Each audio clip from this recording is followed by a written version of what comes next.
Olá, muito boa noite. Faz frio, como eu anos da minha vida não via fazer. Mas nós estamos aqui, rentes que nem pão quente, para levar a notícia. Não interessa se é fria, se é quente, a notícia está aí e ela tem que ser transmitida com os devidos comentários e também pontos de vista. Entrando no ar para todo o estado do Rio Grande do Sul, no Atualidades Pampa, que tem também entre as novidades, agora você vai poder, de longe, saber se o táxi está ocupado ou não. O que mais, Vitorino, por favor? Olha, a indústria da indenização para perseguidos políticos parece que está com os dias contados no Brasil. Chapecoense sofre a primeira condenação trabalhista por aquela tragédia do voo à Colômbia. Vamos falar sobre o absurdo da insegurança jurídica de quem quer trabalhar e investir neste estado. E para espantar o frio, só com o calor da torcida, porque o milagre da multiplicação da solidariedade acontece em Porto Alegre. Captagon, o nome dessa droga que os americanos não podem ouvir.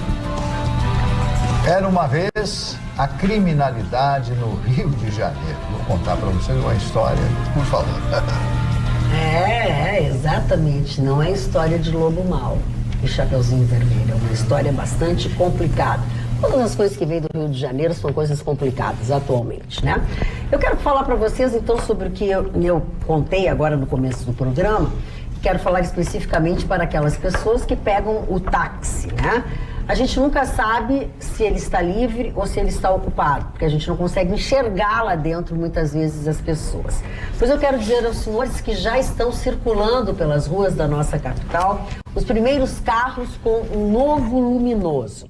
Um aparelho que fica na parte externa e também na capota do veículo permite identificar se ele está livre ou não. Isso para mim não é novidade, Gustavo Vitorino. Nós já tivemos uma época que foi assim, né? Lembra aquela luzinha quando estava acesa, estava apagada? Pois esta novidade, nem peronou tanto, né? Foi publicada no Diário Oficial de Porto Alegre e vai ficar em fase de experimentação durante 1 ano.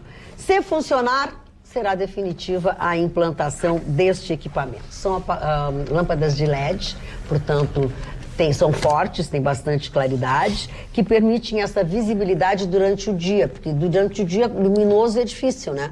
Por isso que são as lâmpadas de LED que são muito mais fortes do que a lâmpada normal. Isso enquanto existir táxi. Por que, Vitorino? Eu tô achando que esses aplicativos com o tempo vão atropelar.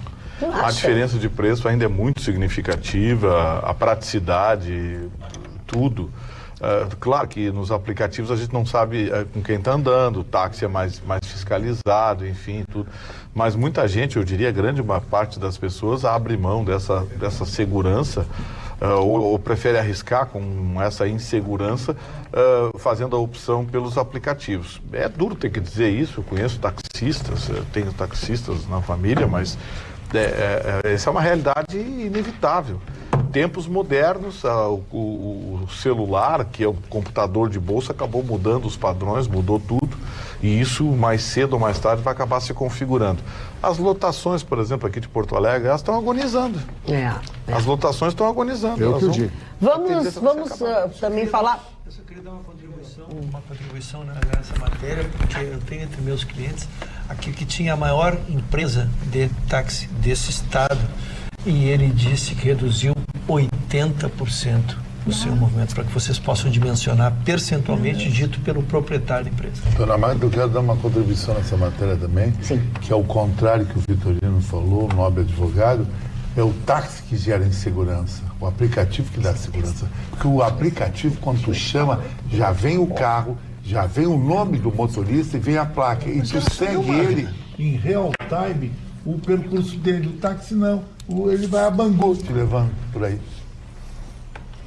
Já que tu pegasse a palavra, ô Chicão, eu quero ouvir uma das tuas manchetes. Como o Chicão tem muitas manchetes, tem muitos assuntos, então vamos começar com ele logo. Captagon. Captagon, a ficção virou realidade. No governo George Bush, que para mim foi um dos maiores presidentes que os Estados Unidos teve, o cara que fez os Estados Unidos ser a grande águia do planeta, ele dizia que o que os Estados Unidos mais tinha medo era de um exército que não tivesse medo. Porque o ponto fraco do exército, mesmo sendo automatizado e robotizado, com alta tecnologia, dona Maida, é quem opera, é a infantaria, é o piloto, é o cara que está entrando com o tanque, ele tem medo de morrer. Só que os jihadistas do Estado Islâmico inventaram uma droga chamada Captagon, que é uma mistura de cocaína com anfetamina e mais um outro componente que eles não revelam. Quem cheira ou curte essa droga,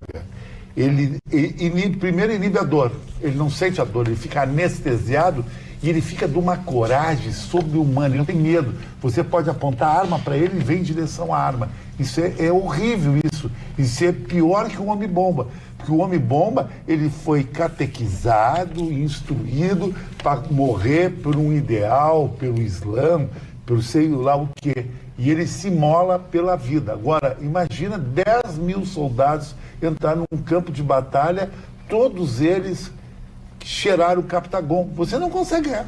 Não consegue ganhar. Porque aí tu tem um adversário que não tem medo de morrer. E se isso cai nas mãos erradas? E já está nas mãos erradas. Foi as mãos erradas que inventaram. Foi o ISIS, o Estado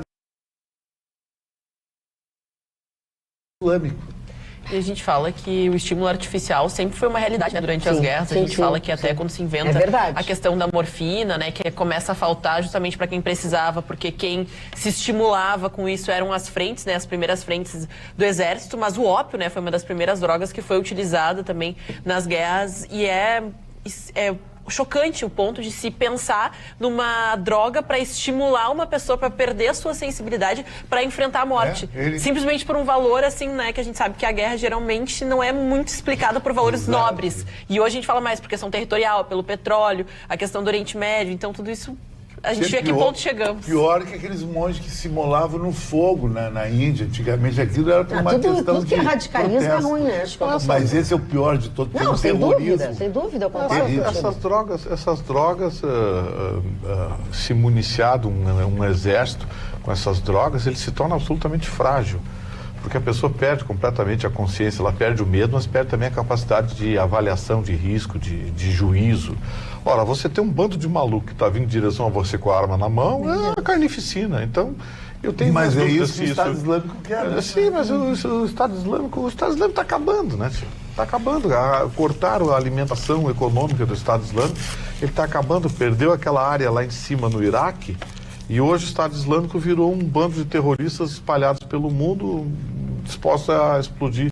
Não sei se... Que é o pior terrorista, Vitorino, é os lobos solitários. Mas Ana, você sabe. E a gente fala, é aquele que com um consegue dizimar milhões justamente porque ele sacrifica a vida por um ideal religioso. Então isso que não se justifica, né? A diferença de uma guerra onde a pessoa, por território, mas aquela que tem a ideologia, principalmente a fé, como motivacional é mais complicado porque é difícil tu conversar com um fanático. Eles são desde muito pequenos, ali na idade dos 7, 8 anos, eles já são doutrinados para acreditar que serão salvos.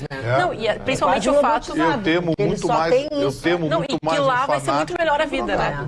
Que do outro lado vai ser muito melhor. Eu temo muito mais um fanático do que um drogado. Sim, eu também. Mas agora um fanático drogado. Aí é super mega. O fanático drogado, ele mantém a mesma coragem, o mesmo espírito de sacrifício, mas ele perde o raciocínio lógico e muitas vezes, por exemplo, se aqueles malucos lá que destruíram as Torres Gêmeas estivessem drogados, dificilmente eles conseguiriam realizar aquela operação. Porque foi uma operação extremamente precisa, foi uma operação coordenada, extremamente precisa. Dificilmente um drogadito fora da casinha conseguiria, né? Lá era só fanatismo, né? Marli, olha, eu quero dizer uma coisa para vocês. Eu invejo algumas pessoas, mas não invejo por mal, nem quero que se rale, nem nada. E tem uma pessoa que eu invejo muito pela sua cultura, pela sua sabedoria. Obrigado. Sabia. Pela sua categoria, pelo seu conteúdo, pelas prioridades. Te encaixa completamente. É o perfil certinho. É o perfil certinho. Pelo que ele priorizou na sua vida. Fez o que tinha que fazer, andou, fez, se loqueou, e aí priorizou. Uma pessoa que lê como Marli Barcelos e que, com a idade que tem, né?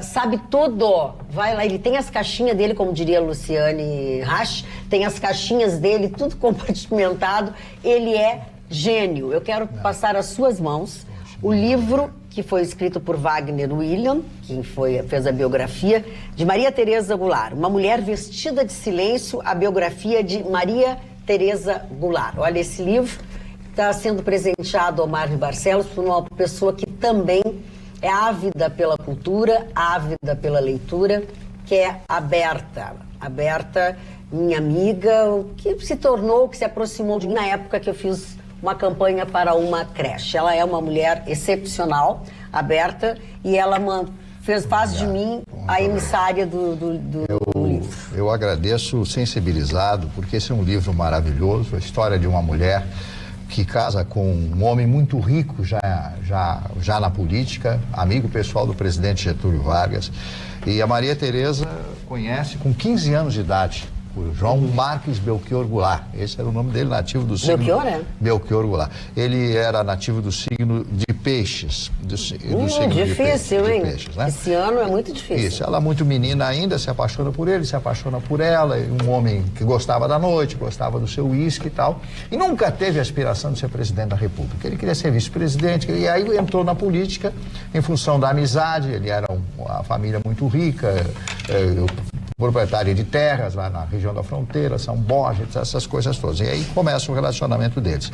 Com 24 anos de idade, ela já era ex-primeira-dama.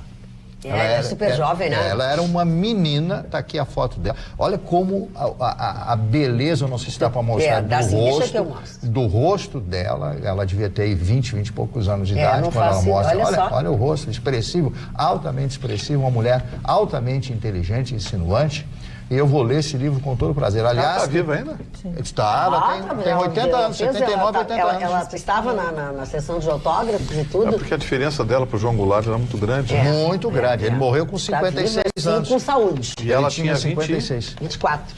Não, quando é ex-primeiro, não, ela já tinha um pouco mais. Porque ele morreu, não me lembro que ano, foi na década de... Ele perguntou quando ele a conheceu, é isso? Não, ele tinha mais do que o dobro. Ela tinha 15, ele tinha 30 e poucos anos de idade, né? Ele dobrou o salário mínimo, ele fez muitas coisas. Ele queria fazer um novo tipo de dar uma solução fundiária ao Brasil, repartir as terras brasileiras e tal. E na época não cabia tudo isso em função do crescimento do comunismo, crescimento de Cuba, e começou uma pressão muito grande contra ele. Quando, em março, um pouco antes da Revolução, ele faz um comício ali no centro do Rio de Janeiro com os sargentos, soldados e tal, estoura esse movimento comandado pelos Estados Unidos, pelos militares brasileiros e pelos Estados Unidos. Se houvesse uma reação, o presidente, naquela época dos Estados Unidos, teria mandado, que era o presidente Johnson, uma força-tarefa para as costas do Rio de Janeiro para segurar a Revolução. Não tinha como ele fugir da responsabilidade de ir embora. Ele perguntou para o general Rio-Grandino: general, quantas pessoas podem morrer se nós resistirmos? Ele disse: não sei. Pode morrer uma? Pode, claro. Então eu vou embora. Pegou e foi embora. Então, não era a aspiração dele. Grande fazendeiro, entendedor de fazendas, de gado e tal. Foi para o Uruguai, comprou mais uma fazenda e refez a vida. Mas eu estou louco para ler o livro, para poder contar mais. Ela disse que tu vais começar a lê-lo, porque ela está lendo, que tu vai ficar numa coisa, uma avidez que tu não vai parar. Principalmente que eu participei da história, porque eu me lembro dos jornais todos, porque eu comecei muito... Olha aqui, uma capa extraordinária também, né, do livro, né? A gente fala que muito a ver com o que trata e simplesmente o ponto de ela não ser a protagonista, mas estar justamente no silêncio, né, na posição de silêncio. O cabelo da época de 60. A vontade de ler. Esse coque, né, que fazia. Boa noite, Atualidades Pampa. Eu sou Renato Mini, sou músico de Santa Maria e estamos assistindo o Atualidades Pampa na cama com 5 cobertores. Nós estamos, é a namorada dele, tá? Ela está com 5 cobertores com minha namorada. Te comporta, guri, embaixo desses cobertores com a tua namorada? Pelo menos enquanto nós estivermos lá, porque eu não quero ver nada. Eu diria o contrário, eu não quero compactuar disso. Eu quero dizer que eu diria o contrário. Não te comporta com a tua namorada. Ele desejou um ótimo programa para todos nós.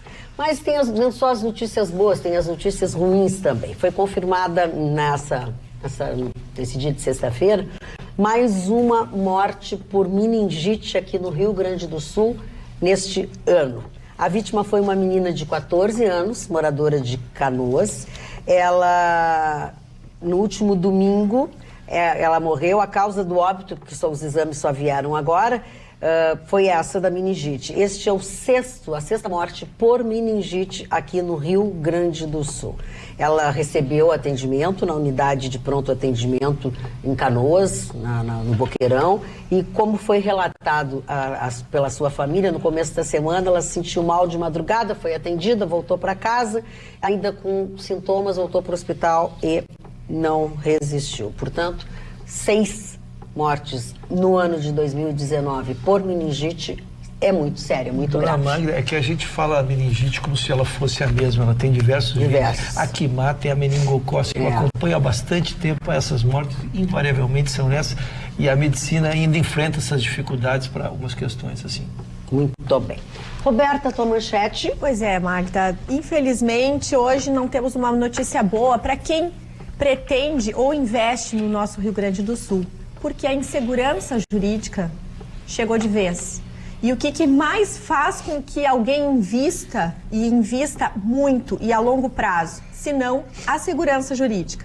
Pois é, o Ministério Público Federal ajuizou uma ação civil pública contra a Fraport e exige um plano de retirada das famílias que moram próximo ao aeroporto Salgado Filho. Os procuradores afirmam que é obrigação da empresa a realocação desses moradores, né, que moram na Vila Nazaré, enquanto que o grupo alemão é muito claro dizendo que isso não está no contrato, não é o que foi previsto e, portanto, não há nenhuma necessidade deles fazerem isso. Isso é obrigação do Estado e do município. Pois a Fraport assumiu o aeroporto em janeiro de 2018 por 25 anos. Parte das famílias do conjunto habitacional é que estão nessa cabeceira da pista, aonde será ampliada em 920 metros. Entretanto, os procuradores afirmam que todas as famílias, as 1.500 famílias, cerca de 1.500 famílias, devem ser realocadas. O valor estimado, né, da construção dessas novas moradias é de 140 milhões de reais. O investimento da Fraport até o momento foi de 1,5 bilhão de reais. E segundo o consórcio que executa as obras de ampliação da pista, o HTBM, né, eles dizem que essa é uma situação que vai impactar, sobretudo, a parte da pista que chama a área de proteção do voo. Porque a pista em si, ela vai ser ampliada, segue as obras, não vai haver nenhum tipo de atraso nesse investimento. O que vai realmente impactar é a parte onde eles chamam de... é uma parte que escape das aeronaves. E sem essa área de escape das aeronaves. Exatamente. Sem essa área construída, é impossível que esses aviões de grande porte de cargas possam estar trafegando, enfim, dentro do nosso aeroporto. E isso impacta no desenvolvimento econômico. Então, é lamentável essa decisão, né, do Ministério Público Federal bater pé em algo que não está no contrato. Se estivesse no contrato, se a Fraport estivesse errada, ela deveria sim honrar os compromissos assumidos. Trata-se de uma empresa alemã cujo o investimento não apenas é robusto no Brasil, como em várias partes do mundo. A empresa que constrói, também alemã, HTB, junto com a empresa Tedesco e Barbosa Melo, são empresas grandes que executam várias obras no Brasil e certamente isso vai repercutir em muitos investidores que estão de olho no nosso país, querendo investir, querendo trazer recursos, mas no momento que se enxerga uma brincadeira, entre aspas, de 140 milhões no final de um investimento, realmente chamar para que ninguém venha para o nosso país, infelizmente. Tem uma piada, inclusive, que está circulando, dizendo que o Salgado Filho era uma saída do Rio Grande do Sul. Infelizmente, nem isso vai ser possível. Mas a rapaziada do Ministério Público Federal vai ter que provar nos autos o porquê que estão querendo cobrar uma coisa que não está no contrato, né? Se bem que eu vou falar uma coisa para você, o pessoal do Ministério Público Federal aqui do Rio Grande do Sul adora uma manchetezinha, viu? Adoro manchete. Isso é uma coisa que está circulando há mais tempo, né, Gustavo? Não, já vinham anunciando que iam entrar com essa ação. Porque não está no contrato. Deixa os caras trabalharem. Agora, o que acontece? Aí vem aquela coisa, sabe? Aí os caras não querem investir aqui. Aí, de um lado, tentando trazer empresas, tentando trazer para cá, as empresas fechando, indo embora. Aí tenta trazer, traz um negócio, tamanho da Fraport, que até o final do ano... E trata como se fosse moleque, né? Como se fosse moleque. É moleque, isso é molecagem. Chama molecagem. E aí o que acontece? Você tem um grupo de promotores lá, eu não sei, mas eles estão garantidinhos, trintinha deles por mês. Esse que é o problema. Mas aquelas empilhadinhas de mas, benefício... Mas não é um contrato juridicamente perfeito? Aí eles vão... O contrato não é juridicamente perfeito? Não. Quando se trata de Ministério Público Federal, não. Federal, o estadual também faz das dele. De vez em quando eles inventam. Eu acho que talvez coisas diferentes. O ato jurídico perfeito é aquele em que se prevê as hipóteses que são inerentes ao contrato. O advogado da Fraport se manifestou, divulgou uma nota hoje à tarde, dizendo que a empresa estava profundamente entristecida com o comportamento de órgãos públicos, de uma entidade pública, da importância do Ministério Federal, em tomar uma atitude dessa. Porque não consta no contrato a remoção das famílias ali e eles querem que a Fraport pague. Agora, veja bem, olha que bagunça que é. Os caras invadem a área, montam uma favela e depois você tem que pagar para sair. Exato. Você já ouviu falar no tal de aluguel social? Sim. Aqueles caras que invadiram lá a RS 020, e o poder público dá dinheiro para eles sair dali e ficar dando dinheiro todo mês para eles não voltar. Olha que esculhambação virou esse país, tia. Olha que esculhambação.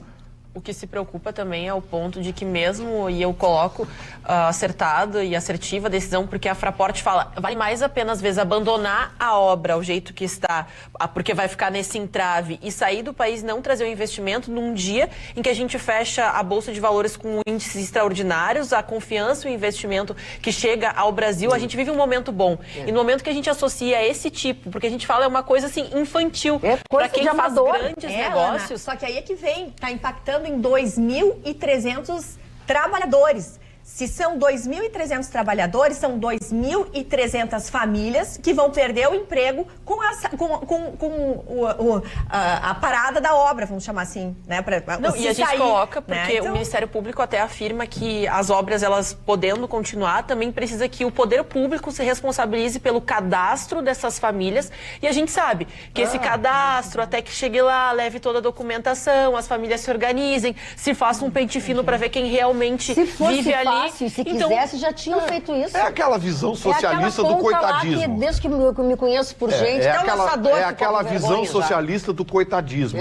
Os coitadinhos que estão ali, os coitadinhos que invadiram, os coitadinhos que não sei o quê. Pô, tem que acabar com isso. O Brasil tem que ter vergonha na cara. Agora, como é que um órgão público da importância do Ministério Público Federal faz um negócio desse? A não ser que eles gostem da entrevista, o ilustre promotor poderia vir a público e dizer o seguinte, olha, tá assim aqui no contrato, diz o item tal, tá aqui, que a Fraport deverá arcar com os custos de... Bom, aí diz. Mas, sabe, achismo é meio complicado. Tomara que o Ministério Público Federal venha a público e esclareça isso. Muito bem. Saber quem é que tem razão. Vamos falar de coisas boas, porque temos coisas boas nesta cidade, temos coisas boas neste estado, pelo menos no momento em que temos um número muito grande de pessoas sofrendo nas ruas, mais do que já sofrem normalmente, com este frio horrível que está fazendo e que vai fazer ainda pior. As temperaturas serão bem mais baixas nas próximas noites. A gente fala de uma frente fria polar que está chegando aqui ao estado, vai baixar a temperatura. Você que está com 5 cobertores, já prepare o sexto para colocar na pilha. E a gente sabe que muitas pessoas vivem, infelizmente, nas ruas de Porto Alegre, não tem onde morar, mas o Esporte Clube Internacional, com uma iniciativa extraordinária para ser copiado por todos os clubes aqui do nosso Brasil, principalmente quem vai sofrer com o frio, ele vai receber, então, moradores de rua nesta noite, a noite mais fria do ano, e essas pessoas, elas vão poder também aproveitar, que foi organizado pelas torcidas organizadas e a ONG Cozinheiros do Bem, um café da manhã e um sopão, que também vai ser proporcionado. Mas a novidade hoje, a gente já falou disso ontem, é que o Grêmio resolveu entrar na parada. Ele falou, não, a gente também vai ajudar, e participou da iniciativa doando 300 colchonetes, então a gente saiu de uma expectativa de 300 para 600 pessoas, ou seja, duplicamos a capacidade. Tem que trazer uma mais colchão, Grêmio. Eu tava passando... 700 cobertores também foram doados pelo Grêmio. Eles também acabaram doando cestas básicas, já são 300 cestas básicas. 100 dessas cestas básicas foram doadas pelo elenco profissional do Inter. Os jogadores se reuniram, participaram, fizeram uma vaquinha. Não, 100 é a gente que garante, aí tá as imagens deles na entrega, né? As pessoas também, isso é importantíssimo. Né? Os torcedores que foram no Portão 1 doaram peças de roupa, né? Os agasalhos, e já são mais de 10 mil peças, Magda, que foram doadas, então, para a campanha do agasalho de Porto Alegre, para essas pessoas que precisam tanto, né, desse pequeno gesto. Um agasalho, um moletom vai fazer toda a diferença para quem não tem nada nesse frio. Eu passei hoje à tarde, estava passando hoje à tarde, vindo para a emissora, eu tinha saído da OAB. Aliás, quer dizer que a OAB também participou, viu? O presidente Ricardo Breyer hoje esteve lá entregando cobertores e mantimentos que foram comprados através da arrecadação entre os advogados. E eu contribuí com uns pila lá. Foi bem legal. R$5? Não, foi mais. Bem mais. Foi 10. Não, também foi mais. E eu tenho testemunhas, tá? Inclusive na ata lá. Olha aqui, ó, teve uma coisa muito importante.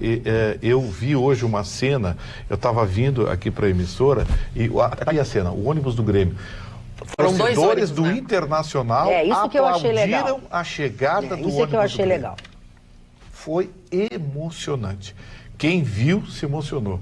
Torcedores do Internacional aplaudindo a chegada do ônibus do Grêmio. O ônibus do Grêmio desceu, com torcedores também identificados com o clube, com as cores do clube, torcedores do Inter e do Grêmio abraçados, descarregando. Foi muito bonito de ver. Olha, uma cena. Fala de torcidas. E rendeu filhotes, né, Aninha?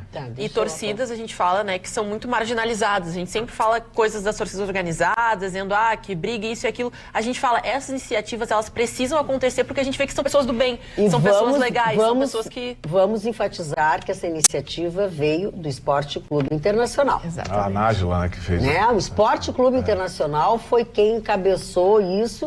E todo mundo veio na carona. Nessa hora não importa fazer o bem é sempre a cor clubística, né? Mas a verdade é que partiu do filhotes, Internacional. Magda. Em Tramandaí, o prefeito determinou também que o ginásio municipal e tem outros municípios. E outros municípios também que têm ginásio municipal estão convocando. E eu quero então aproveitar para convidar as pessoas todas, porque o governo do estado do Rio Grande do Sul também vai fazer a sua parte, também está engajado neste movimento específico que está sendo feito nesses últimos dias. Neste sábado, o Palácio Piratini estará aberto para receber as doações da campanha do agasalho, e esse sábado eles estão chamando de sábado para o cobertaço. Ele vai abrir às 10 horas da manhã, vai se estender até às 16 horas com as suas portas abertas para receber estas doações da campanha do agasalho 2019. Então, são cobertores, são os itens prioritários, obviamente, mas também roupas, calçados infantis, alimentos não perecíveis, mas sempre lembrando, doe aquela roupa que você usaria. Doe a roupa que você usaria. Deu para entender, né? Doe o brinquedo, doe o alimento, sal não é alimento, né? Então vamos cuidar bem com isso. A ideia é recolher e distribuir rapidamente essas doações para atender as entidades e prefeituras do nosso estado nesses dias tão frios. Por isso foi organizado esse cobertaço. O governador Eduardo Leite, nas suas redes sociais, disse o seguinte: agradecemos cada doação feita desde o início da campanha do agasalho, mas ainda é necessário reforço na arrecadação. Está chegando um período ainda mais frio e estamos precisando de cobertores para distribuição. Desde o início da campanha, por informação dos senhores, em 9 de maio, quase 800 mil peças já foram arrecadadas. As doações, obviamente, são para pessoas carentes em situação de vulnerabilidade social, pegando aí idosos e vítimas de enchentes. Mas, Magda, pois não, senhor. Sabe quem é que inventou esse tipo de evento de solidariedade, esse mecanismo de doar cobertores? Foi o time mais fashion do planeta, o River Plate. Começou em Buenos Aires, né, Ana? Exatamente, com o River Plate. O River Plate foi o primeiro a ter essa atitude. Só queria acrescentar, por questão de justiça, que o São Paulo cedeu o estádio Aldo da Puz para fazer a mesma iniciativa. Então, até, lógico que é importante quem começou, mas é tão importante quanto quem segue um belo exemplo. A gente fala uma corrente do bem, né? Quem mais se aliar, quem participa, a gente fala, nunca vai chegar um dia que a corrente vai explodir. Não, a corrente fazer o bem é sempre bom.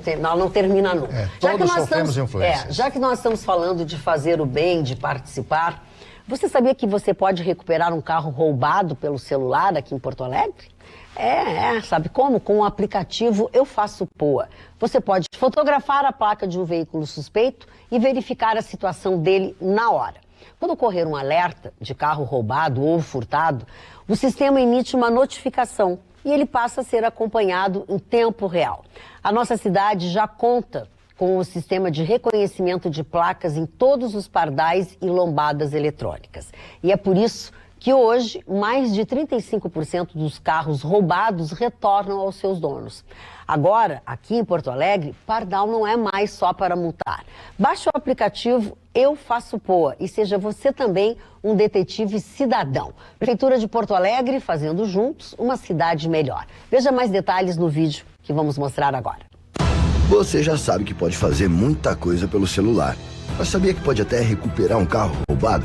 É só baixar o aplicativo Eu Faço Poa. Porto Alegre é a cidade gaúcha com o maior número de roubo de veículos. Mas isso vai mudar com a sua ajuda. Com o aplicativo Eu Faço Poa, você pode fotografar a placa de um veículo suspeito e verificar a situação dele na hora. Quando ocorrer um alerta de carro roubado ou furtado, o sistema emite uma notificação para a Brigada Militar, Polícia Civil, Polícia Rodoviária Federal e Guarda Municipal, informando a placa, que passa a ser acompanhada em tempo real. Nossa cidade já conta com o sistema de reconhecimento de placas em todos os pardais e lombadas eletrônicas. São 850 mil veículos monitorados por dia. E é por isso que hoje mais de 35% dos carros roubados retornam aos seus donos. Agora em Porto Alegre, pardal não é mais só para multar. Ele ajuda a recuperar carros roubados. E você também pode ajudar. Baixe o aplicativo e seja um detetive cidadão. Prefeitura de Porto Alegre, fazendo juntos uma cidade melhor. Que bom que as coisas estão melhorando, pelo menos aquelas que dependem diretamente de nós e da tecnologia. Depois de ganhar esse livro maravilhoso aí sobre a Dona Maria Tereza Goulart, eu recebo aqui uma carta da Ana Maria Marchetti Vondel. O pai dela, o sogro dela tem 84 anos e não deixa de assistir o programa. Que amor! O nome dele é o Sr. José Lucas da Silva. Ela pediu, por Sr. favor, José Lucas. Um beijo. Beijo. Aí me mandou esse livrinho, que eu já tenho esse livro o Pensamento Vivo do Da Vinci, que tem uma frase aqui. Pensamento o quê? Vivo do Da Vinci, Leonardo da Vinci, o polímata, né? É um polímata, né? Que o teu trabalho seja perfeito para que mesmo depois da tua morte ele permaneça. Como é que um homem escreveu isso há 500 anos, não sabendo que o trabalho dele estaria sendo comentado há 500 anos depois, né? Visão da humanidade, um gênio, polímata. Esse foi o maior gênio da humanidade. Esse foi o autêntico polímata. Não existiu na história. Livro, tu já tem? Já tem. Dou de apresentar. Pode ficar com o livro. A gente fala que muitas pessoas conhecem o Pintor, então pensa o trabalho dele como pintor, mas ele de fato atua em todas as áreas, né? Como construtor extraordinário. Construtor extraordinário, né? Os maquinários que ele criou a até ideia um do avião, helicóptero. Né? Exatamente. Eu agradeço a todas essas pessoas esse carinho demasiado. Eu nem mereço isso aí, sabe? Merece sim, gente. Merece muito mais, eu quero dizer pra vocês. Não mereço isso aí, não mereço. E o Vitorino fica assim, não merece. Você vê? Amigo assim, eu gosto. Mas amigo que não abre a mão, que não te dá dinheiro, não te prestigia, não é amigo. É amigo da onça. Amizade não se compra com dinheiro. Mas ajuda. Amizade não se compra com dinheiro. Mas ajuda. Muito bom. Mas se ajuda. Mas ajuda. Amigo que vende a sua amizade por dinheiro não é amigo, é não oportunista. Seja assim. A revista.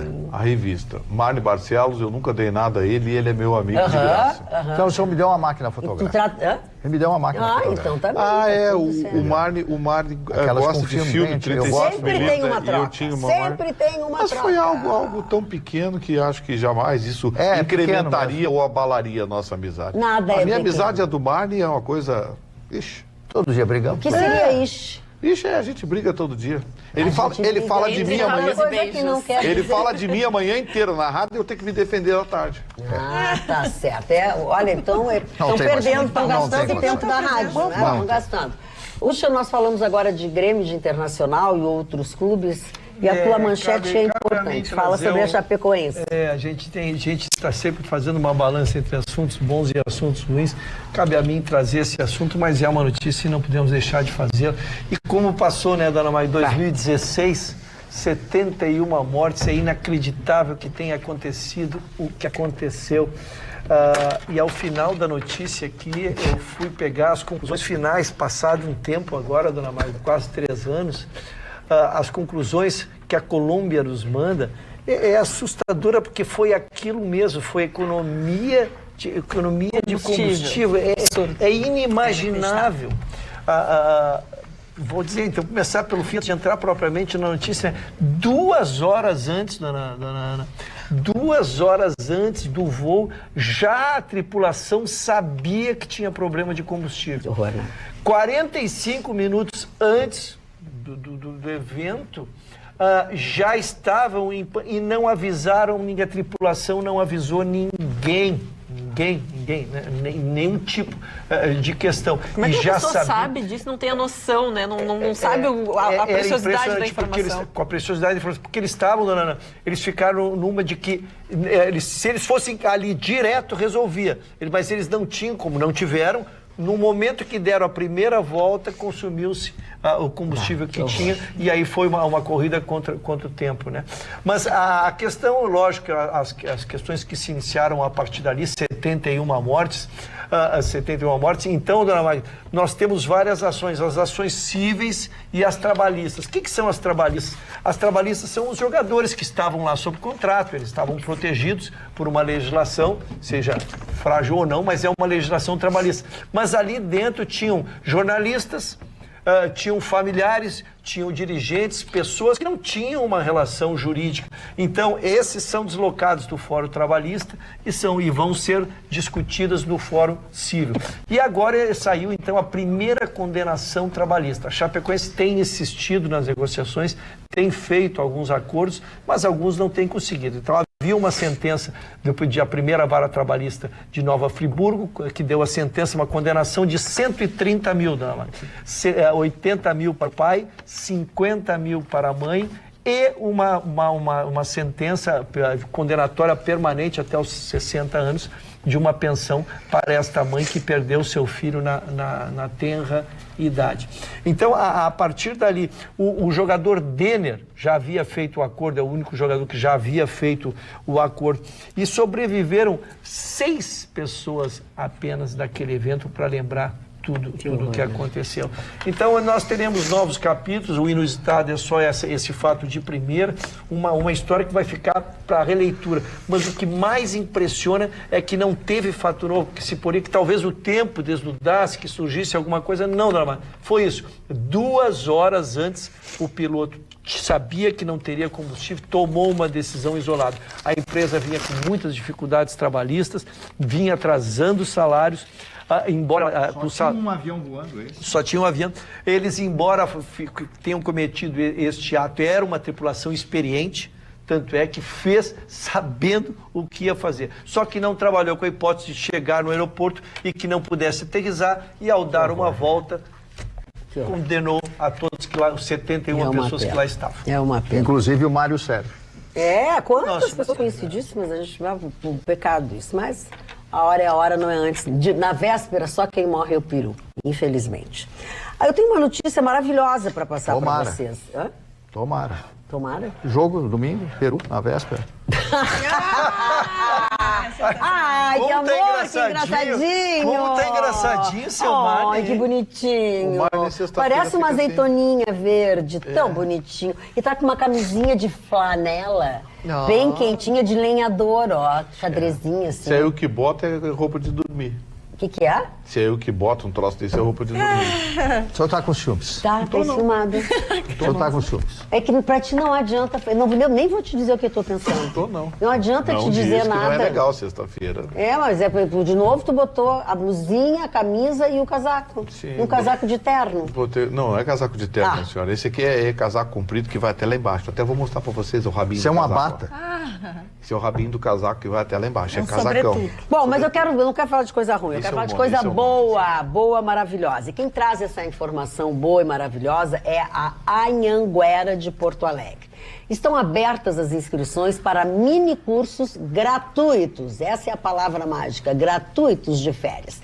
Eles abrem mais uma temporada desses cursos para aqueles que buscam aprimorar os currículos e se atualizar profissionalmente. As capacitações nas áreas de humanas, exatas e saúde vão acontecer a partir agora do próximo dia 9 de julho. Tá? São mais de 450 vagas em cursos dinâmicos e de curta duração, com emissão de certificado ao final. Para participar é necessário, é exigência que tenha o ensino médio completo e se inscrever pelo site. O site é da Anhanguera, não tem muita confusão, mas tem um telefone com para algumas informações, que é o 3092-5711, e tem um e-mail também para informações, que é aline.soares@anhanguera.com.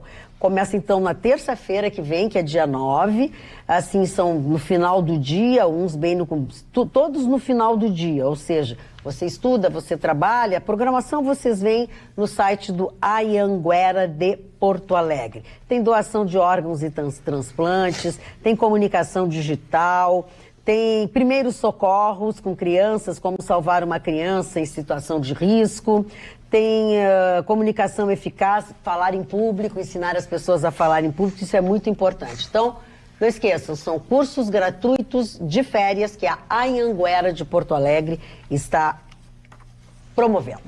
Vitorino, a tua manchete, hein? Pois eu acho que é muito mais que uma manchete, é um grito de alerta para a indústria da indenização. Sim. O senhor Fernando Henrique Cardoso resolveu criar uma tal de comissão para avaliar os pedidos de indenização dos perseguidos do regime militar. O que apareceu de perseguido de regime militar? A gente nunca tomou um tapa na vida, virou perseguido de regime militar. Teve gente aqui reembolsando 300, 400 mil, 500 mil reais. Teve gente que embolsou quase 1 milhão e recebe por mês 15, 20, 25 mil reais. Foi uma festa. A esquerda fez uma festa. Bastava ser filiado ao PT, PCdoB, PSOL, essa coisa, era entrar com o pedido e ganhava. O governo Bolsonaro resolveu acabar com essa farra. Vai continuar indenizando quem provar. Não basta chegar lá na frente de 3 ou 4 comunistas chorando e dizer que quer 15, 20 mil por mês, né? E a indenização pelo tempo que passou. E aí recebe uma bolada de 200, 300 mil. Então, assim, agora a coisa vai ser um processo administrativo que deverá vir acompanhado de provas. Provas. O sujeito, fui perseguido durante o regime militar. Muito bem, o senhor prova que o senhor foi perseguido. O senhor foi preso, tomou um tapa, tomou um tiro, alguma coisa. O que aconteceu? Tá? Não adianta chegar lá chorando. O governo resolveu recrudescer essa concessão porque são milhares de perseguidos políticos que estão vivendo com 15, 20 mil por mês, gente que, repito, nunca tomou um tapa, nunca pegou uma cadeia, nunca coisa nenhuma, simplesmente se diziam perseguidos políticos, receberam uma bolada, digamos assim, de atrasados, e era coisa de 200, 300, meio milhão de reais, e continuam vivendo nababescamente com 15, 20 mil por mês.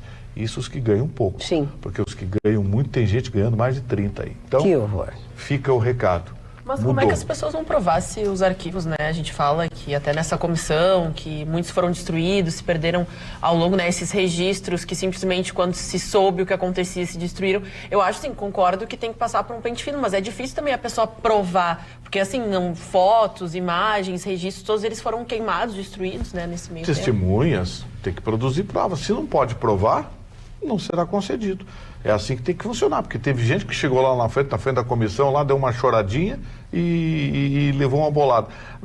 Não dá, Ana, a relação com o poder público, ela precisa de um formalismo, ela precisa de uma conceitualização que busque fundamentos, que transmita à população de que o dinheiro público está sendo gasto com algo justo. Então, assim, o Geraldo não seria bom também abrir o que ainda não se abriu, né? Na Comissão da Verdade, tem muitos arquivos que não foram ainda possibilitados, nem análise. Quer ver uma coisa? O pessoal do Pasquim, que está vivo, todo mundo está recebendo indenização. O Pasquim ninguém tomou um tapa, é só fecharam o Pasquim. Ah, bom, fecharam o Pasquim. Ninguém tomou um tapa lá, ninguém foi preso. Eu tomei uns tapas. Tomei umas burdoadas. Então pede indenização. Claro, eu queria indenização. Eu tenho saúde e força para trabalhar. Mas eu andei botando umas garrafas de Coca-Cola até a metade de gasolina. Que feio, eu gostaria que não ensinasse para as pessoas. Nós temos, inclusive, crianças que assistem nosso programa. Atirava. Violetinha, por exemplo, vai ensinar a Violetinha a fazer bomba caseira. Falando nisso, posso aproveitar e eu era dar um babaca. Temos Não, eu tô dizendo que eu era um babaca, quer dizer, não curou completamente. Que bom, então tá. Não curou completamente. Ponto. Deixa a Roberta falar. Eu tinha mania de comunista, esquerda, vou mudar o mundo. Mas vamos mudar o mundo? Estamos com uma nova geração de telespectadores, Magda. Temos os 2 telespectadores muito queridos, a Valentina e o Eduardo, de 8 anos, que estão nos assistindo. Então, um beijo muito carinhoso. Que são casualmente filhos do meu Pedro. Um beijo pro meu Pedro. Olha, então já que tu tá nessa vibe boa, eu vou ler um elogio aqui pra ti. Boa noite, Magda e bancada. Criticamos, mas também elogiamos.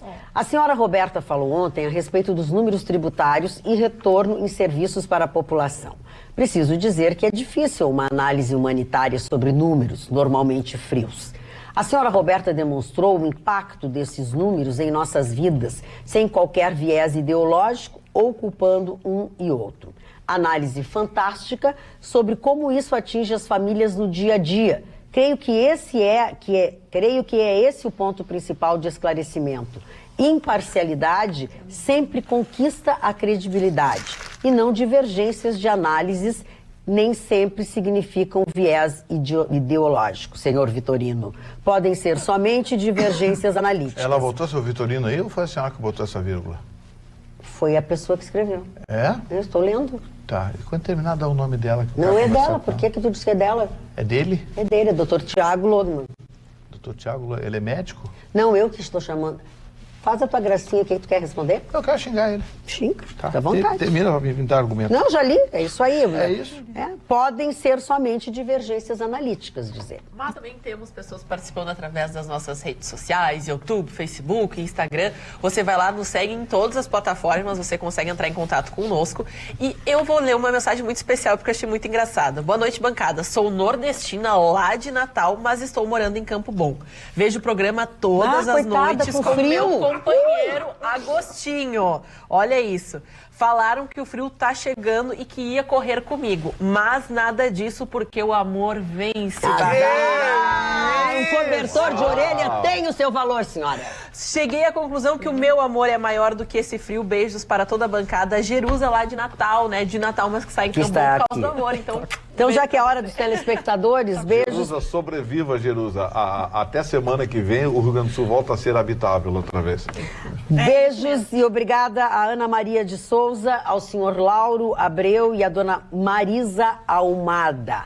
E um agradecimento muito especial à Vera, que deixou lá na loja do Lau um batom, que é esse que eu estou usando, que ela mandou de presente para mim. Gostei, é macio, é gostoso e tem uma cor realmente muito linda. Adorei, Vera. Meus abraços vão para as famílias. Estou muito família hoje, dona Magda.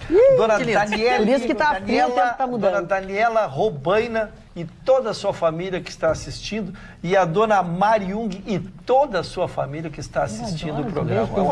Estou muito família hoje, dona Magda. Vamos lá. Chicão Tofani, a tua... Um telespectador pediu aqui, além de todo mundo tá elogiando demais o cabelo da Magda, vá no nosso Instagram para encontrar tudo. Ela quer saber onde corta, qual é a cor, qual é o estilo, quem é que... As nossas roupas estão fazendo sucesso. Mas o Ronaldo tem uma pergunta especial pro Chicão, porque fala: Chicão, vais torcer para o Peru e para o Guerreiro no domingo?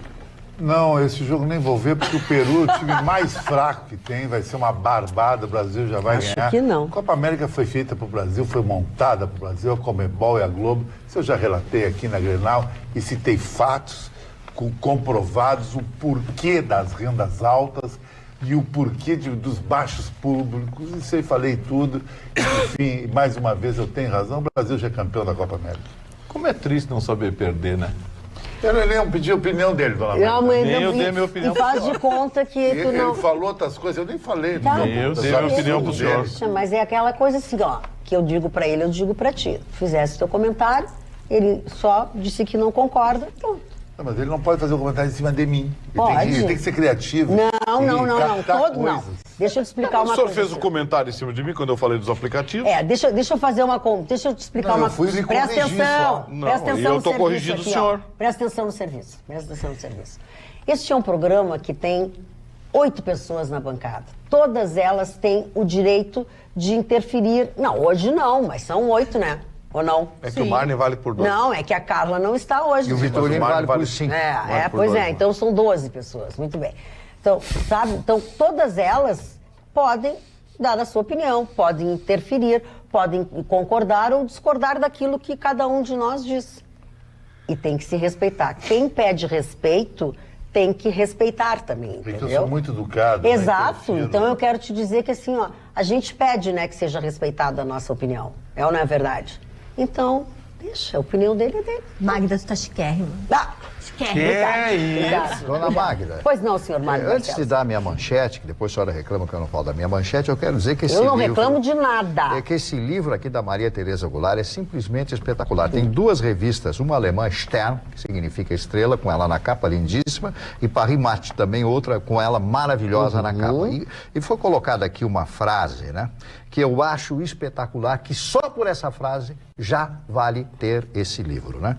De todo modo, o vencedor é dono também da verdade, pode manipulá-la como lhe convier. O vencedor é o dono da verdade. É maravilhoso. Olha aqui, ó.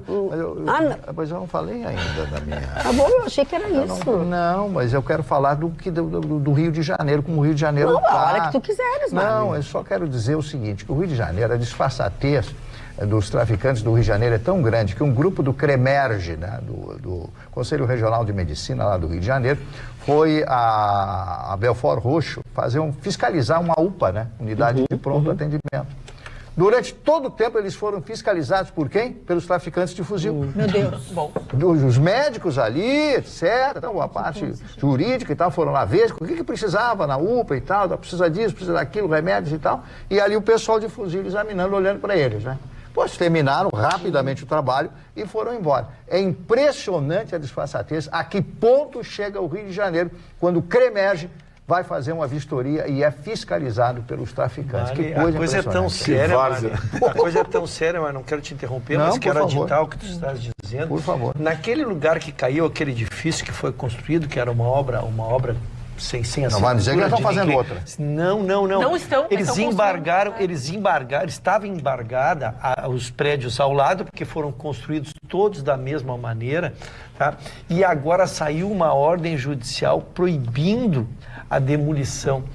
Aqui é aquilo que eu tenho medo, que as pessoas que decidam são assustadas, seus familiares, nos colégios, porque é uma decisão assim insustentável, Marne, porque como é que tu vai manter aqueles prédios que tu não sabe quem construiu, tu não sabe a arquitetura, tu não sabe nada. Tem engenheiro, não tem nada. Não tem engenheiro, não tem nada. O material que foi utilizado, e assim agora foi embargada a destruição daqueles prédios. Só pode ser uma intimidação que essas milícias fazem com aqueles que têm o ônus da decisão. Porque se eu estou ali, eu estou com meu filho pequeno no colégio, eu recebo olha aqui, ó, tá mandando, nós vamos ficar 1.300 famílias sem casa lá, o seu filho...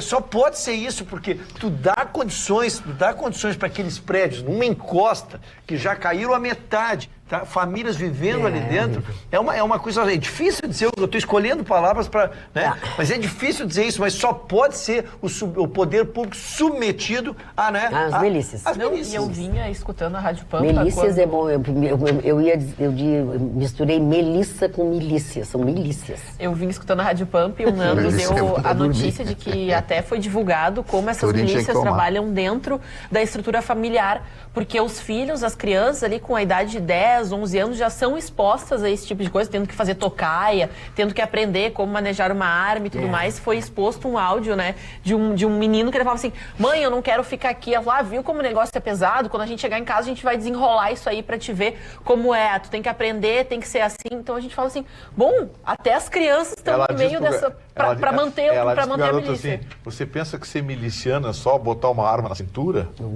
A mãe diz pro filho. E o guri tava querendo, assim, literalmente sair da situação porque ele viu um carro, daí pessoas saíram do carro, saíram com armas, levaram... Alguém entrou e falei, bom, agora é bom mas também, o que se torna isso, né? E é bom também trazer a informação de que essa semana, no Rio de Janeiro, houve prenderam vários chefes de grandes milícias, então... Inclusive um dos envolvidos na queda, né, desses edifícios. E o Ruschel faz um ponto interessante da questão da ameaça, porque a gente lembra que os jornalistas que estavam trabalhando nessa cobertura, eles foram filmados, fotografados e depois procurados, né, através de meios alternativos, assim, não mostra aquilo, não filma aquele, não faz isso, porque senão tu vai ver só. Então até os próprios profissionais que estavam fazendo a cobertura jornalística, que é o nosso dever, foram ameaçados. E ainda seguindo que a matéria ela é jornalística e ao mesmo tempo ela é de impressionar, né? Porque também vazaram áudios dos corretores vendendo os apartamentos lá. Fiquem tranquilos, o poder público é todo nosso, não tem problema, tá tudo garantido, nós damos segurança, tu paga X por mês aqui, não vai ter problema com o juiz. Em outra época eu diria assim, o cara tá blefando para vender. Não, mas eu acredito, a garantia sou eu. É bem isso. Nós trazemos até um boleto, né? O boleto que era emitido. Isso, tinha um boletim. É boleto. O boleto da milícia. Paga o boletim. A gente fala, às vezes... Não, é que assim, o problema lá é sistêmico. O Marne morou no Rio de Janeiro, sabe?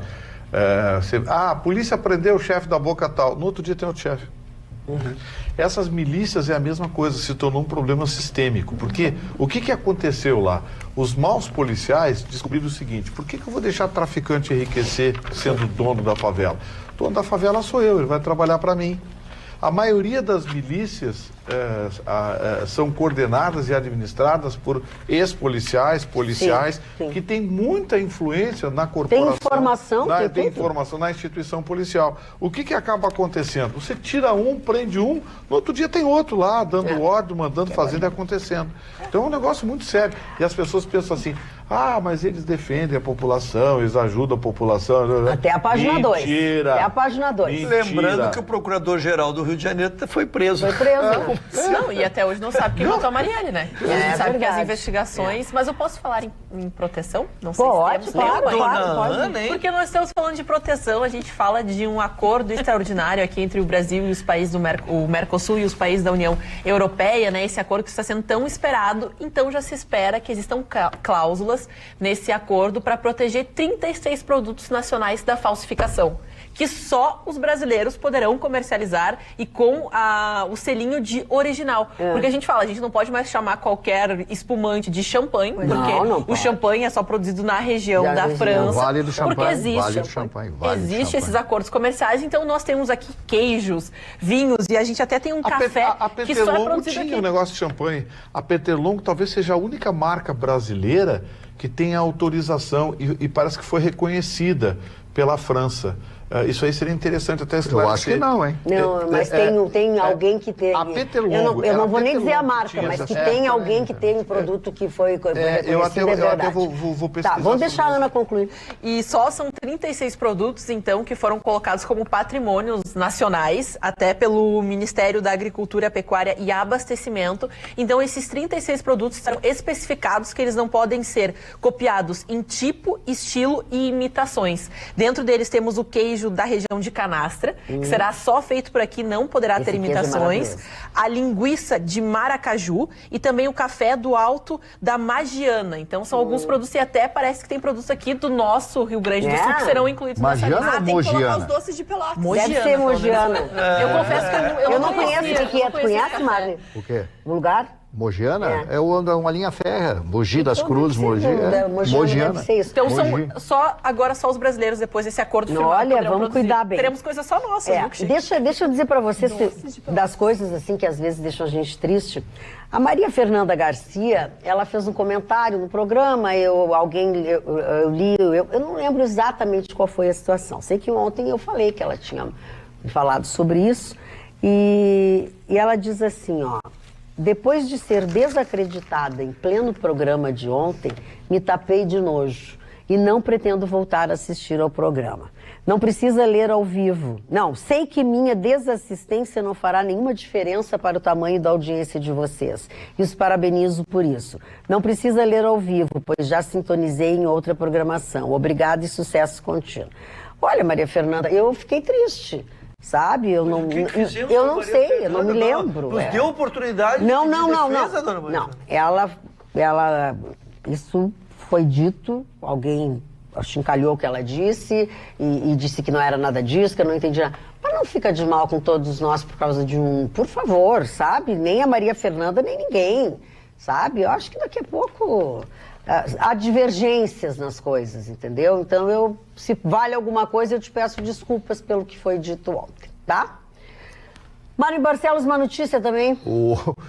Aliás, tem um vinho aí com o nome do Vitorino, Brutíssimo. Opa! Brutíssimo, né? Porque foi brutíssimo. Agora poderia ter uma cachaça emburradíssimo. Porque ele está emburradíssimo e ele está com um bico que vai lá no fio. Em italiano, brutíssimo quer dizer forte, intenso. Sim, bruto, brabo. Não é o bruto português. A Michelle Bachelet, a ex-presidente do Chile, agora representa um grupo de recursos humanos, né? E ela esteve recentemente na Venezuela e descobriu que tem mais de 2.000 pessoas que simplesmente desapareceram. Que horror. Foram mortas pelo regime. 2.400 e poucas, eu não sei exatamente o número, mas eu me impressiono com isso porque não há um movimento mundial. Parece que morreu, parece que a Venezuela está tudo bem com a Venezuela. Que as pessoas, ninguém, o Chicão Tofani, mais levanta a voz, nenhum governo, esse Guaidó é um fracote que eu disse aqui. A Venezuela, eu já vi esse filme, falo aqui no programa há muito tempo, como conhecedor daquele país que teve grandes presidentes, depois teve grandes ditadores num outro sentido. Não vai dar nada. Nunca vai dar nada. Primeiro, os Estados Unidos não entram. Porque tem medo da Rússia. Hoje tem medo da Rússia de criar uma desestabilização na América do Sul. Colômbia não entra porque sozinha não vai. Brasil lava as mãos, fica em cima do muro. O que a Rússia tem interesse? A Rússia perdeu a influência de Cuba na América do Norte. E com a Venezuela, a Rússia, além de ter o petróleo na mão, manipular o petróleo, ela teria um provável enclave comunista e russo aqui na América do Sul, fazendo fronteira com inúmeros países. Um grande negócio para o Putin. Então, moral da história, o Maduro está mais forte ainda. O Maduro pode fazer desaparecer 10 mil venezuelanos. Ele vai ficar mais forte ainda, porque a Rússia deseja a Venezuela. E esse Guaidó é de última. Esse cara aí é tão ruim, que nem para Marte ele serve. Ele é tão ruim que o Maduro convidou ele para conversar sobre a Venezuela, dizendo que ontem, foi a independência da Venezuela, ele alegou que com o Guaidó poderia caminhar juntos pela Venezuela. Olha só, o Maduro, que é o bandido, faz isso com o mocinho. O mocinho é muito ruim, então o Maduro é craque e vai continuar governando a Venezuela até morrer. Na minha opinião. Rousseau. Eu só queria, nada acrescentar o que disse o Chicão, só lembrar que hoje, que os organismos, que se os governos, por interesses políticos, abandonaram a Venezuela, que os organismos sociais não o fizeram e continuam pressionando, e que felizmente, no dia de ontem, soltaram vários presos políticos, soltaram uma juíza que estava presa por uma decisão que tinha desagradado o ditador. Então, o apelo é esse. Os países, não dá para se esperar deles nada, porque eles não têm alma, eles têm interesse político. Então, estão abandonados. Rússia, Estados Unidos, todo mundo abandonou a Venezuela. Mas que os organismos, as entidades sociais não o façam, porque essas pressões, pelo menos salvando uma vida, já justifica o seu ato. E, na realidade, a decisão dessa juíza, né, que libertou esse preso que estava sendo investigado por corrupção, é que, de fato, ele já tinha passado o tempo de investigação, ele ainda continuava preso, não tinha dado uma conclusão, então, por lei, ele tinha o direito, confesso, na Venezuela, desconheço o tempo, mas teria passado o tempo regulamentar que ele poderia ficar preso durante as investigações. Então, esse prazo já parecia que já superava um ano, então ela, por questão de regulamento, né, por lei, ela tinha que dar liberdade, então ele estava em liberdade condicional, ela acabou liberando ele. Gustavo Vitorino? Eu estava pensando numa coisa hoje. O que está acontecendo com o país com a cotação do dólar? Eu não vi nada. Pois então, eu vou dizer uma coisa para você. Eu estou preocupado porque hoje batemos 104 mil pontos na Bolsa e o dólar não se mexeu. Não se mexeu. Sabe o que isso me leva a crer? Não. Que aquilo que alguns especialistas estão dizendo, Marne, é verdade. O dólar está na mão de 10, 12, 15 grandes operadores no país hoje. Eles fazem o que quer com o dólar. Quando querem subir o dólar por algum motivo, qualquer coisa serve. Ah, o Bolsonaro acordou mal-humorado e errou a porta do banheiro. Pronto, o dólar vai a não sei quanto. Aí vai baixando aos pouquinhos, coitado, vai. Bom, aí anotem, o dólar fechou 3,81 hoje. Exato. A tendência é de queda. Quando chegar perto dos 50, eles vão dizer que o Bolsonaro acordou e não errou o banheiro, errou o vaso. Ah, bom, aí vai ficar... Aí o dólar vai a 4,50. Aí eu acho que está na hora, Marne, de se ter muito mais do que autoridades econômicas cuidando da cotação do dólar no país.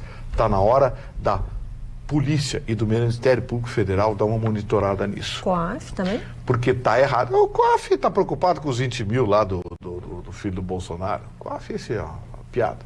Está na hora de dar uma olhadinha na cotação do dólar no país. Porque sabe o que acontece?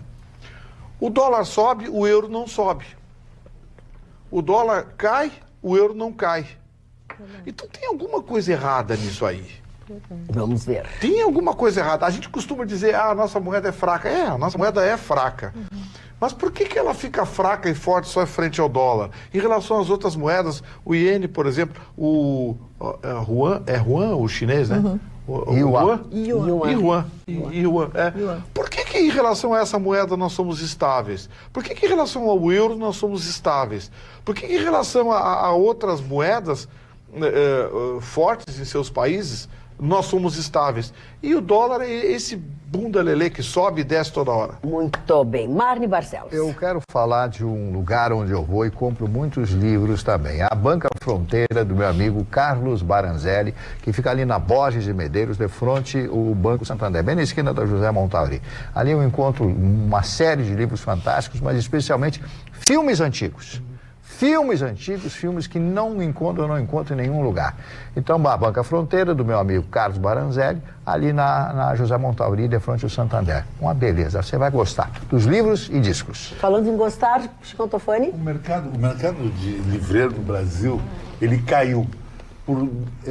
Eu e o pessoal lá da Melhor Public, que editou meu livro, nós fizemos até um workshop entre a gente, uns convidados. Por que isso? Por dois motivos elencamos. O livro foi para a internet e se tornou mais fácil de ler, e a geração jovem, ela não quer ter o livro palpável, que nem nós, que gostamos de agarrar um livro, as páginas do livro, que nem quando li o jornal. Esse é um dos motivos. Mas o outro motivo que vem no vácuo, porque as livrarias estão entrando em baixa e quebrando. Porque as livrarias, dona Magda, elas cobram muito das editoras, principalmente dos escritores independentes, um percentual que chega a 40% do valor do livro. O senhor está sofrendo isso? Então, exatamente. Então, para te ganhar alguma coisa, fazer um livro bom, tu gasta bastante. Então, tu deixa 40% na livraria, tu não ganha nada. Aí tu quebra. Então, o que eles fazem? Aumenta o preço do livro à medida que o escritor pede. Aumenta o valor do livro. E com o livro caro, aí sim que ninguém mais compra o livro, né? Agora, Chicão, mais uma vez de público, quero elogiar o teu livro. Muito obrigado. Eu quero elogiar o teu livro, porque eu li o livro. Eu li o livro fácil de ler para quem gosta da noite e tal, com fotografias. O Chicão, você era um cara bonito. Foi o terceiro homem mais bonito da década de 80. E foi Bebê Johnson. Fui Bebê Johnson na década de 80. E foi aquela cena com o Busanfan aparecendo? É. Busanfan, olha. Esse elogio, Mário. Olha o elogio do Mário. Porque é um livro que ele é em subtítulos, Mário. Mas ele não tem capítulo. Fácil de ler. Então ele não costura um com o outro. Você pode chegar agora em casa e ler o livro. Tem livros não, tem sempre uma sequência. Desculpe me interromper. Eu queria dar uma boa notícia para o Marne. Hoje, sem saber que isso seria a pauta, eu tive a oportunidade de ouvir uma entrevista de um dos maiores empresários de livraria no país, Mário. Ele tem mais de 20 livrarias no país. E ele deu duas notícias que eu primeiro achei espetaculares. A primeira é que começou a reagir. Ele está trabalhando positivo no ano de 2019. Achei isso extraordinário. extraordinário, né? A gente que estava com medo que terminasse, mas ele deu um dado extraordinário. Ele tem 20 livrarias, a número 4 em faturamento é a virtual. É a virtual, vende por internet, vende por internet. Então, como está se tornando importante... Né? Como está se tornando importante esse mecanismo. Então, tu vai e compra virtualmente e aí recebe em casa, talvez seguro de uma forma. Que o livro é um objeto mais fácil de ser comprado pela internet. Sim. Porque tu tem que experimentar, tu não tem que fazer a pessoa porque é por isso que eu achei interessante. De 20 livrarias, ela ser a 4ª em faturamento. Pode acontecer de tu teres a mala suerte, como teve uma amiga minha professora de Pilates, que comprou um livro. E o livro tinha páginas trocadas. Aí ela trocou. Aí o que veio tinha páginas trocadas. Aí ela trocou, sabe? Eu tive certa oportunidade, um livro muito raro, assim, que eu procurava, falando sobre jornalismo de guerra.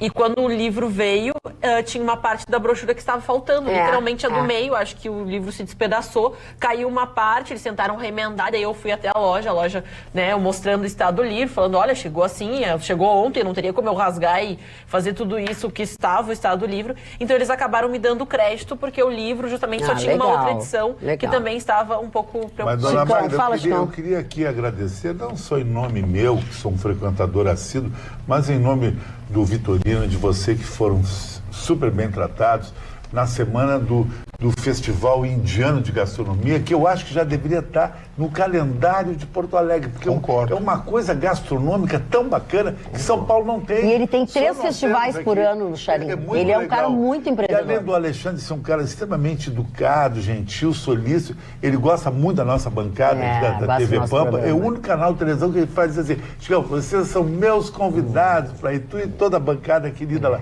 Então, um beijão, Alexandre, estou hoje da noite lá. E foi justamente lá nessa noite que eu fiz a minha tatuagem, que eu conheci. E continua a tatuagem? Continua, olha só, continua aqui, ó, ficou bem legal, ó. Continua. Não é outro nome, a Rena sai do outro dia. Rena? É Rena, é de Rena.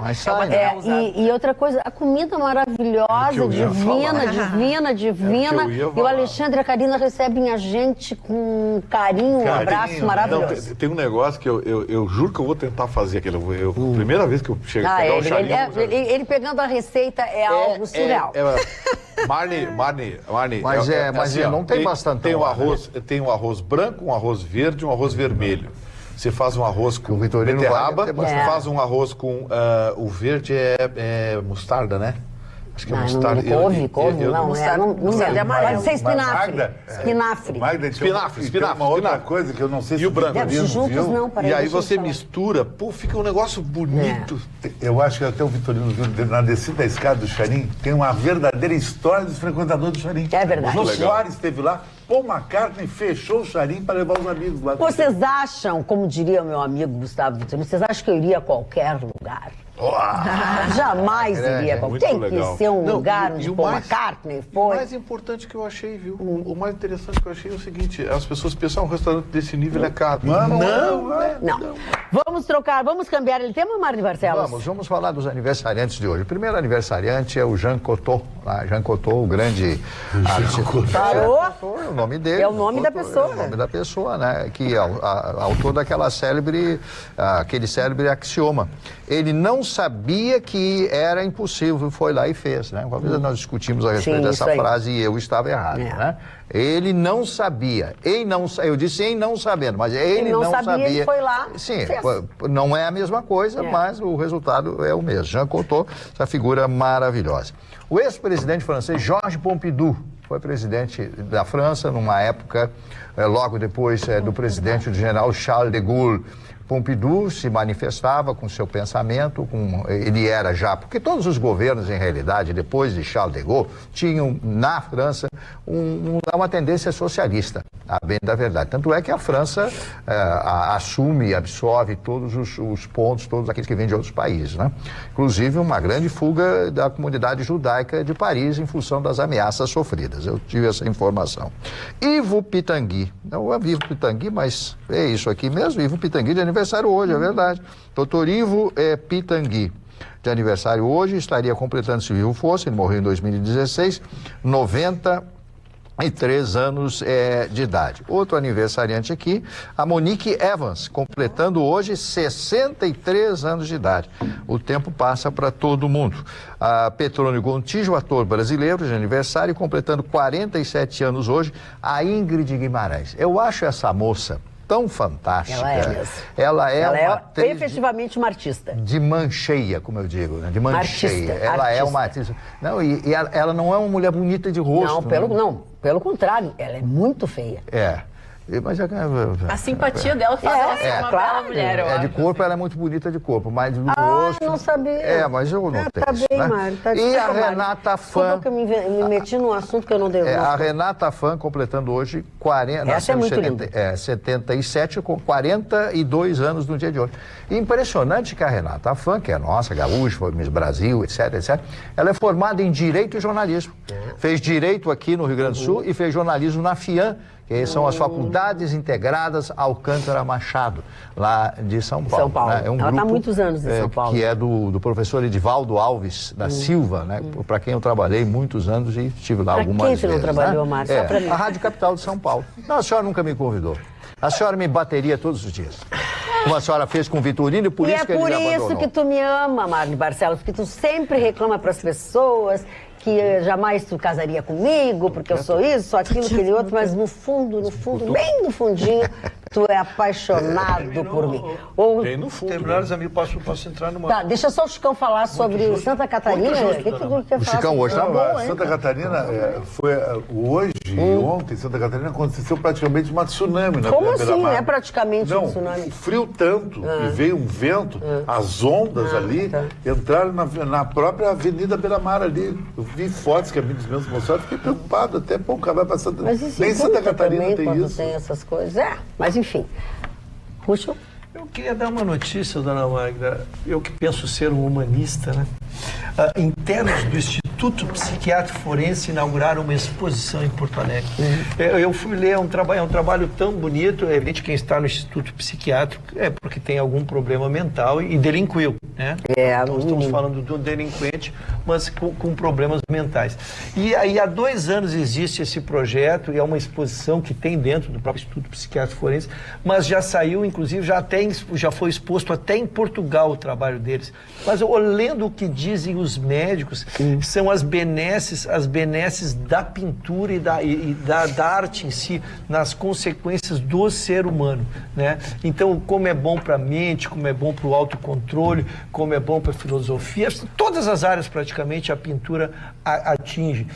E o produto dessas vendas reverte em benefício dos próprios apenados. Então, achei uma iniciativa muito boa, isso já vai para o seu 2º ano, teve a semana inteira a exposição evidentemente que é dentro do Instituto Psiquiátrico Forense, uma iniciativa maravilhosa dos médicos lá, que eu queria cumprimentá-los pela decisão.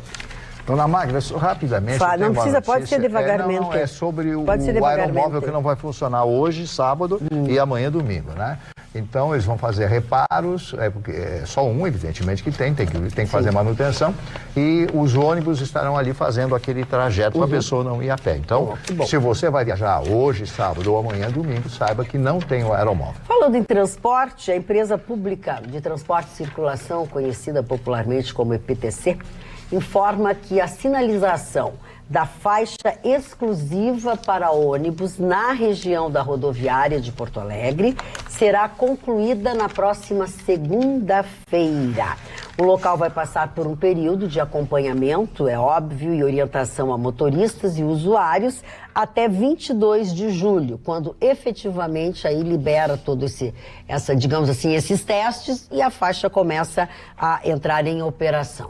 Essas e outras notícias que passaram aqui por essa bancada e que ainda vão passar por essa bancada estão no sul.com.br, que é o nosso jornal eletrônico, que você pode ter acesso de uma maneira fácil e onde você quiser, na plataforma que você quiser. É só baixar o aplicativo O Sul, que você fica em contato com a boa informação, com as notícias de Porto Alegre, do estado, do Brasil e do mundo, com atualizações à medida que as situações vão se transformando, vão se fazendo novas descobertas, as atualizações das notícias estarão aqui. osul.com.br, não custa absolutamente nada. Dona Magda, e também não falamos, acabamos só consultando o Chicão se ele torceria para o Brasil, pelo Peru, mas falamos de uma grande decisão. Por favor. Para o Brasil, que chegou à final, o jogo domingo às 17 horas.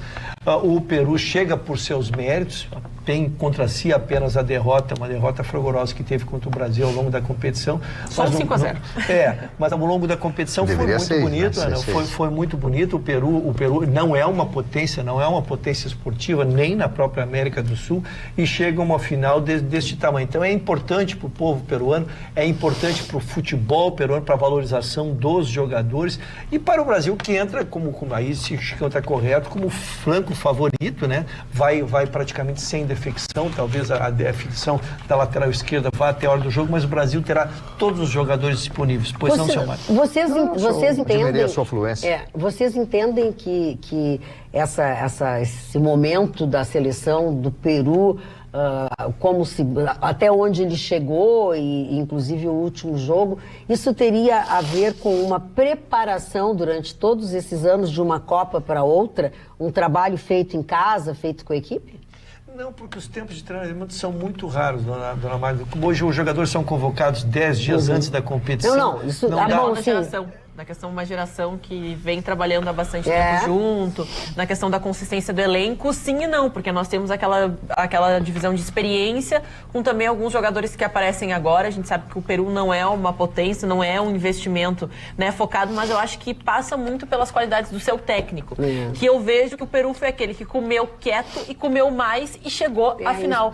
Porque ele fez um jogo estratégico pensando exatamente no seu adversário. Se entendendo que o Chile ia vir com a arrogância, o Peru, ele já entra dominando o jogo, criando oportunidades de gol, e o Chile começa a se perder, porque estava certo que ele teria a dominância. Até quando ele se classifica para a semifinal, vem de uma decisão dos pênaltis, e eu vejo que o jogo foi tão chato, levou tanto o pensamento do adversário, que o adversário se perdeu. Então acho que é mais mérito do técnico, que vem utilizando corretamente suas peças, do que mérito mesmo do elenco, que eu vejo a inversão, porque o elenco construiu da seleção brasileira ao longo da sua trajetória, até pedindo solicitações da torcida por algumas alterações, que não é tanto mérito do Tite, mas sim de um elenco capacitado que teve que superar a Neymar dependência. E a grande incógnita que fica para após o jogo, que há um boato muito forte de que o técnico Tite teria recebido uma proposta do futebol chinês, e ele não teria dito não, ele estaria aguardando. Então não se sabe se o Brasil, se ele poderá fazer um anúncio ao final da partida. Mesmo sendo vencedor, né? Mesmo, independente da vitória, porque a decisão deve estar tomada, né? Então vai se aguardar o fim do jogo para saber o que decidirá o técnico. Tu tá nervoso, Tite. Ruxo? Não, mas ele sairia por cima. A carta 1 é o Renato. É o que se diz. Vamos levar o mesmo aqui. Vamos terminar de desarrumar o Grêmio aqui. Você concorda com isso, Vitorino? Eu concordo, só que tem uma coisa. Não existe proposta da China. É só boato. E está todo mundo achando que dentro da CBF estão tentando derrubar o Tite. E olha que fofoquinha dentro da CBF, que a CBF é que nem os generais do Maduro lá, né? Maduro tem trocentos generais, a CBF tem trocentos vice, tem vice para tudo, né? Mas tem que acomodar todos os parceiros. Vice que cuida da garagem, mas tem eu que acho acomodar que todo mundo. O Tite, ele vem da pressão extraordinária, que ele vem de uma falha do Mundial, que é uma das competições mais difíceis, porque eleva a dificuldade, porque tem as seleções europeias. Ele vem de uma falha, agora ele teria uma conquista, o que no currículo sair por cima é melhor do que uma frustração no Catar, porque a gente sabe, o elenco, a nova geração que vem, é uma geração sem grandes estrelas, depende do Neymar, e a geração que eu pelo menos vejo que o Daniel Alves, fez toda a diferença no último jogo, levou a classificação com as suas assistências, com a sua vontade de jogar, com a sua catimba, e ele acaba não tendo essas peças para o Catar, então é melhor sair por cima do que derrotado duas vezes. Mas eu acho que o Brasil pode até ganhar, enfim, coisa e tal, mas ele não tem time para enfrentar os grandes europeus. Ainda não. Não dá para encarar ainda a Holanda com esse time de garotos que está lá, a Inglaterra que vem reforçada, a Itália, Eu acho que o Brasil não tem para isso. Talvez a grande cobrança que se faça do Tite, dona Magda, é que seu melhor jogador é o Daniel com 36. Ele está jogando com um zagueiro de 34 anos e 2 Copas já. Ele não conseguiu preparar um time. Estamos aquém do futebol europeu, como disse o Vitorino. Então acho que o Brasil, o grande trabalho do Tite, que era preparar, que nos deram a ideia de devolver o futebol brasileiro, nós estamos aqui no Neymar dependência, porque visivelmente para enfrentar equipes maiores nós não estamos prontos. Depender do Neymar, meu amigo, por favor. Mário, a morte é melhor. Uma brincadeira na internet hoje era aquela moça lá de São Paulo. Sim, eu mandei para ti, eu acho. Tava a foto que agradecendo. A moça dizer, essa é a responsável. Se o Brasil ganhar, tem que agradecer. Tem que agradecer a ela. E a gente também, a gente fala muito da questão do legado, das oportunidades, né? Que um elenco experiente, da consciência que ele traz para um time, para uma equipe, mas o Brasil, eu falo, as deficiências que a gente vê no futebol cada vez mais pragmático e se perdendo o espaço do futebol arte, o futebol dos sul-americanos, a gente vê falhas e erros de todos os times sul-americanos por ainda acreditarem que na última hora, eu falo assim, parece que a estrela vai brilhar, que tudo vai se resolver, que o futebol arte vai acontecer. Infelizmente, a Europa está aí para provar que o futebol pragmático é o que dá certo. Então eu falo assim, as necessidades, a gente não tem um legado, a gente não tem jogadores que saem vitoriosos, deixando uma nova geração consistente. A gente tem jogadores que só passaram na Europa, que enfrentam os melhores, mas que não conseguem bater o pragmatismo, porque não tem toda essa estrela que sempre foi esperado, né? A gente coloca aí Ronaldo Gaúcho, a gente fala Romário, Pelé. Uma frase que se diz, Ana, que ela é muito apropriada. Quando nós tínhamos o Romário era a estrela do time que ele jogava. O Ronaldo, no exterior, o Ronaldo era a estrela do time. Os nossos jogadores hoje não são protagonistas. O Gabriel Jesus não é o protagonista do time que joga. Os brasileiros jogam nos times estrangeiros e não são. Quando saiu o Zico, foi para a Itália, o Zico era o Zico. O Ronaldinho, o nosso gaúcho, foi para o Barcelona, ele era o Ronaldinho. Ele era sempre o protagonista, o jogador brasileiro. Hoje o Paquetá é para cumprir elenco, o Everton vai ser para cumprir elenco, o Vinícius Júnior é para cumprir elenco, uma função já específica, não tem mais aquela questão do protagonista, porque é o futebol pragmático, tanto que o Everton não tem tantas propostas da Europa, porque não é um jogador tão solidário. Fala assim, solidário é aquele que se enquadra no sistema e não quer ser o protagonista, não pode ser o protagonista. Então eu falo assim, a gente fala de um futebol que não quer protagonista, que é mais uma engrenagem pro time. Magda, eu tô Estamos recebendo algumas informações aqui, eu recebi umas mensagens, a Roberta também. A gente vai rapidamente, na segunda-feira, nós vamos ver quem é o promotor, esse promotor do Ministério Público Federal, que está patrocinando essa ação contra a Fraporte. Nós vamos saber quem é esse promotor, também o histórico profissional dele, acadêmico. Vamos dar uma olhadinha. Tem muita coisa rolando na internet, mas a gente precisa saber detalhes e saber exatamente quem é e trazer as provas, né? Então nós vamos dar uma olhadinha para ver o patrocínio dessa ação contra a Fraporte, de quem é e que termos também está sendo intentada essa ação. Sempre bom a gente saber, né? Porque vamos lembrar, são seres humanos. Essa coisa de estar togado ou ser promotor de justiça não faz de ninguém super-homem. São seres humanos que estão sujeitos muitas vezes às, digamos assim, às oscilações sociais e ideológicas. Mas eu, dona Magda, sobre respeito a esse comentário, digo assim, uma medida deste tamanho, eu duvido que algum promotor tivesse a possibilidade de tomar essa decisão sozinho. Isso passa pelo chefe dá por uma decisão, acho que é importantíssimo isso, mas duvido que um promotor pudesse tomar uma decisão de fazer uma ação deste tamanho com essa repercussão econômica, né? Vamos saber quem é o chefe também. Exato. Todo o elenco, tem que conhecer todo o elenco. Estamos encerrando a Atualidades Pampa de hoje, desta semana por aqui. Voltamos na segunda-feira, logo depois do Jornal da Pampa. E, como sempre, contamos com a sua companhia. Beijo grande, bom fim de